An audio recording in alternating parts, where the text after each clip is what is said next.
Allah menjadikan manusia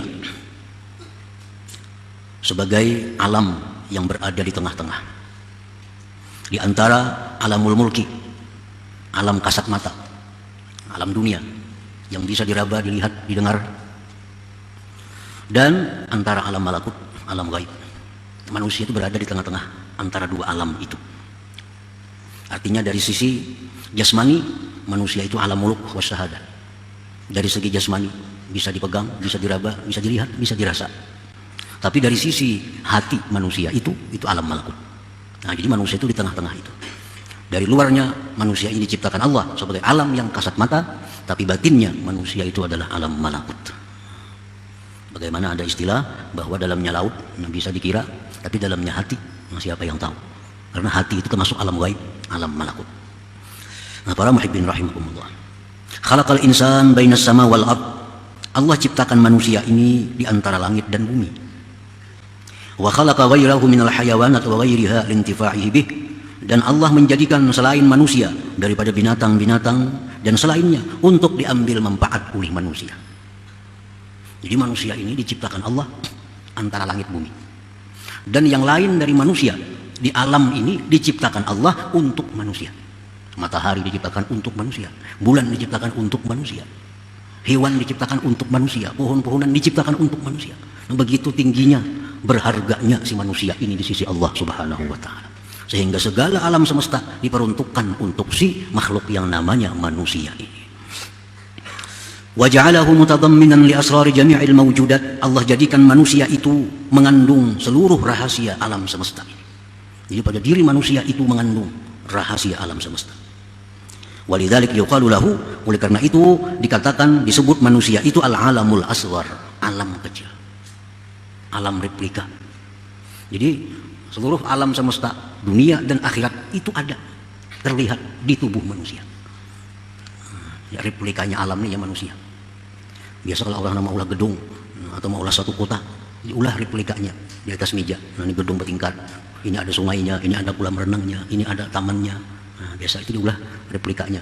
Nah, manusia inilah replika alam semesta ini. Disebut alamul asghar.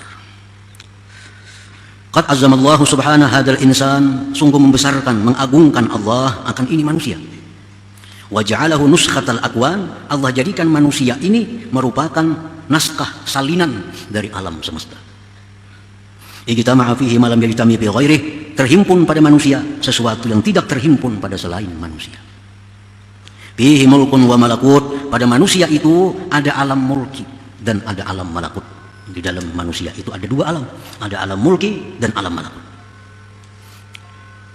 Minhum man ghalabat basyariyatuhum ala ruhaniyatihim. Sebagian manusia itu ada yang mana kemanusiaannya itu, alam mulkinya itu mengalahkan rohaniyahnya. Ada manusia yang mana sifat kemanusiaannya itu, jisimnya itu mengalahkan rohani, sehingga yang dipikirkannya hanya urusan jasmani. Kadang memikirkan, kadang merenungkan tentang rohani. Pagi, sore, malam, selalu yang dipikirkannya tentang jasmani. Nah, ulaika kal an'am bal hum adhal. Itu seperti binatang, bahkan lebih sesat daripada binatang. Orang-orang yang pemikirannya, angan-angannya, kepentingannya hanya urusan jasmani. Kayak apa makan nyaman, kayak apa guring nyaman, kayak apa berpakaian nyaman, kayak apa minum nyaman, kayak apa hidup nyaman, itu yang dipikirkan. Ini seperti binatang, bal hum adhal, bahkan lebih sesat dari binatang. Wa minhum man ghalabat ruhaniyatuhum basyariyatahum. Ada sebagian manusia yang mana ruhaninya mengalahkan basyariahnya. Ini kadang mementingkan makan, kadang mementingkan minum, kadang mementingkan kawin, kadang mementingkan segala-galanya. Yang dia pentingkan adalah keselamatan rohaninya. Bagaimana roh ini supaya selalu berhubungan dengan Allah, bagaimana supaya selalu berzikir kepada Allah, bagaimana supaya diridhai oleh Allah, bagaimana supaya disayangi oleh Allah. Nah, pemikirannya tak arah ke sana tanpa menghiraukan jasmani. Kalaupun memikirkan jasmani hanya untuk kepentingan rohani. Kalaupun memikirkan makan hanya untuk supaya kuat beribadah. Memikirkan guring supaya istirahat bisa nyaman beribadah. Nah, ini orangnya ada yang pemikirannya keinginan selalu rohani. Ulaika afdal wa a'la minal malaikah. Itu lebih afdal, lebih tinggi daripada malaikat. Nah, para muhibbin rahimakumullah. Jadi itulah manusia ini di tengah-tengah. Kadang-kadang dia lebih hina dari binatang, kadang-kadang lebih mulia dari malaikat. Nah, di waktu kita beribadah kepada Allah, hati kita beribadah, zahir kita beribadah, pemikiran kita ibadah, di situ kita lebih mulia dari malaikat. Tapi di waktu kita memikirkan, makan, minum, melupakan ibadah, lebih hina dari binatang. Balhum antar. Il insan sifatul malaikatil kiram. Pada diri manusia itu ada sifat malaikat yang mulia. Dalam diri kita nih ada sifat malaikat. Al-aqlu wal ibadatu wal ma'rifah. Nah, akal, ibadah, ma'rifat, nah itu sifat malaikat ada pada diri kita. Akal yang sehat, ibadahnya jalan, ma'rifatnya, ini manusia, di situ ada sifat malaikat. Wa fihi sifatus syaitan, pada manusia itu ada sifat syaitan. Dalam diri kita ada sifat syaitan. Al-maksiatu wal igwa, maksiat dan menyesatkan orang. Kadang-kadang kita mau melakukan maksiat, mengajak orang pulang kebawaan kepada maksiat. Nah, ini kita jadi syaitan. Jadi syaitan. Jadi dalam diri kita ada sifat malaikat, ada sifat syaitan. Wa fihi sifatul hayawanat, dan pada manusia itu pula ada sifat-sifat hewan. Komplit. Ada sifat hewan. Annahu fi halatil ghadab yakunu asada. Manusia itu pada waktu marah jadilah dia singa. Pada waktu marah jadi singa. Nah, ini manusia. Wa fi halati syahwah yakunu khinzira. Pada waktu syahwat, nah itu ada sifat babi pada diri manusia. Wa fi halatil hirsi, pada waktu kita tamak, yakunu qalba, jadilah dia anjing. Nah, dalam diri kita ada sifat anjing. Kapan? Pada waktu tamak. Anjing dibari baju lur ilat, kada dibari baju lur juga ilatnya. Hendak selalu hendak. Wa fihi sifatun nabat wal asjar, pada diri manusia itu ada sifat tumbuh-tumbuhan, sifat pepohonan. Annahu bi mabda'ihi taliyun wa bi akhirihi yabisun. Manusia itu pada permulaannya segar. Segar. Artinya batang tubuhnya, kulitnya segar. Tapi kena akhirnya kering. Sudah tua. Manusia berumur sudah 60, 70, apalagi 80, sudah karipot kayak pohon sudah tua. Nah, jadi macam pohon ya juga kita ini. Waktunya halus, pohon itu masih halus, semakin ganas, segar. Bagus dilihat. Wa fihi sifatus sama, pada manusia itu ada sifat langit. Annahu mahallul asrar wal anwar. Manusia itu merupakan tempatnya rahasia-rahasia dan cahaya-cahaya. Manusia ini bisa menjadi cahaya, memberikan petunjuk kepada orang lain. Dalam diri manusia itu ada rahasia-rahasia yang hanya diketahui oleh dirinya. Nah, seperti langit. Langit itu semua rahasia, kita tidak tahu apa isi langit. Dan di langit itu ada cahaya-cahaya, bintang, bulan, matahari. Wa fihi sifatul ardi, pada manusia itu ada pula sifat bumi. Annahu mahallun linabatil akhlaq wattiba, bahwa manusia itu tempat tumbuhnya akhlak dan tabiat. Akhlak tadi manusia ada yang lembut, ada yang berduri, kasar, beparak sakit. Nah, macam pohon. Ada pohon itu yang bagus, lembut, dilihat nyaman, dipegang nyaman. Ada pohon yang berduri.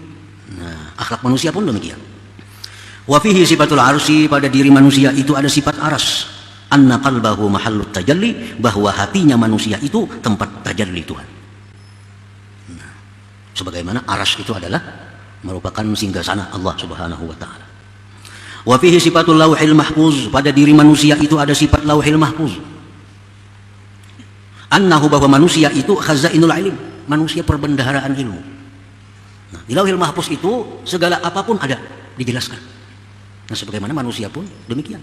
Kita bisa bertanya apa ini, dijelaskan oleh manusia. Bagaimana ini, dijelaskan oleh manusia. Seperti lauhil mahfuz. Wa fihi sifatul qalam, pada diri manusia itu ada sifat al-qalam. Dhabitun lil ulum, yang mendhabit, yang menulis bagi ilmu-ilmu. Wa fihi sifatul jannah, pada manusia itu ada sifat surga. Annahu idza hasunat akhlaquhu tana'ama bihi jalisu. Ada diri manusia itu ada sifat surga. Orang yang baik akhlaknya, maka orang di sampingnya pun akan nikmat. Nah, manusia yang baik budi pekerti akhlaknya, orang sekelilingnya pun jadi nikmat. Nah, itulah surga. Wa fihi sifatun nar, dan pada diri manusia itu ada sifat neraka. Annahu idza qabuhat akhlaquhu ihtaraqa bihi jalisu. Pada diri manusia ada sifat neraka, yaitu bila mana jahat akhlaknya, terbakar orang-orang sekelilingnya. Orang yang jahat akhlaknya, sekelilingnya kada nyaman orang, kada merasa tenang, kada merasa aman. Kalau kita ada di samping orang yang buruk akhlaknya itu. Nah, ada pada diri manusia. Nah, para muhibbin rahimakumullah. Nah, maka itu lengkap dalam diri kita ini Allah menciptakan. Replikanya alam semesta ada pada diri manusia. Nah, Allah menciptakan itu sedemikian rupa supaya kita sadar bahwa kita ini makhluk yang sangat dimuliakan Allah, makhluk yang sangat komplit, makhluk yang sangat berharga. Jadi wa anta jauharah tantawi alaika asdabu mukawwanati. Ujar pengarang tadi, wahai manusia, engkau itu permata. Nah, permata. Alam semesta ini seperti kerungkungnya. Kerungkung itu kan tugasnya apa? Menjaga keutuhan permata di dalamnya. Nah, jadi langit, bumi, laut, pohon, semua dicipta Allah untuk keutuhan makhluk yang namanya manusia ini. Nah, para muhibbin rahimakumullah. Qala ta'ala wa fi anfusikum afala tubsirun. Ujar Tuhan, dalam diri kamu itu ada ayat Allah. Apakah kalian tidak melihat? Dalam diri kita ada ayat Allah.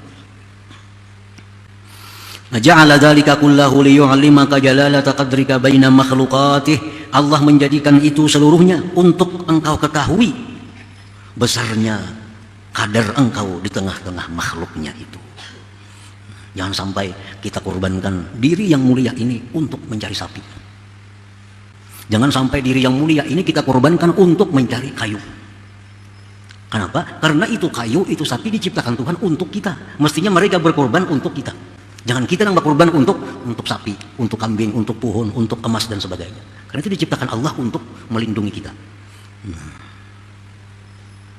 Nah, jadi itu semua makhlukah dicipta oleh Allah li ajli intifa'ik biha, agar engkau ambil manfaat dengannya.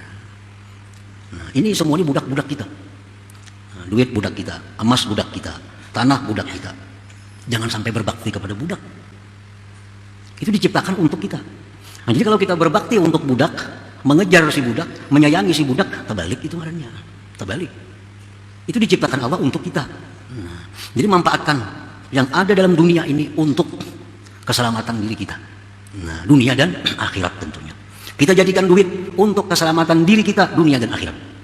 Kita jadikan emas untuk keselamatan diri kita, dunia dan akhirat.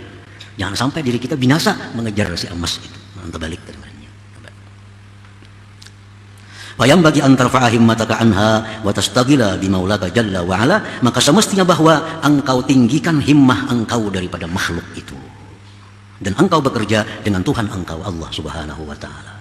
Jadi setiap umur yang kita gunakan untuk mencari dunia adalah rugi. Kenapa? Karena lebih mulia kita dari apa yang dicari itu. Nah, umur ini jadi untung, bermanfaat hanya bila kita gunakan untuk mengabdi kepada Allah subhanahu wa ta'ala. Nah, itu intinya, itu tujuannya. Jangan sampai sesuatu yang berharga, yang mulia ini disia-siakan. Jangan sampai diri kita dimasukkan dalam jurang maksiat, itu menghinakan diri. Jangan sampai diri kita masukkan ke dalam jurang kesia-siaan, menghinakan diri. Jadi apabila diri kita gunakan untuk sibuk dengan Allah, itulah kita memuliakan diri kita, menghargai diri kita ini.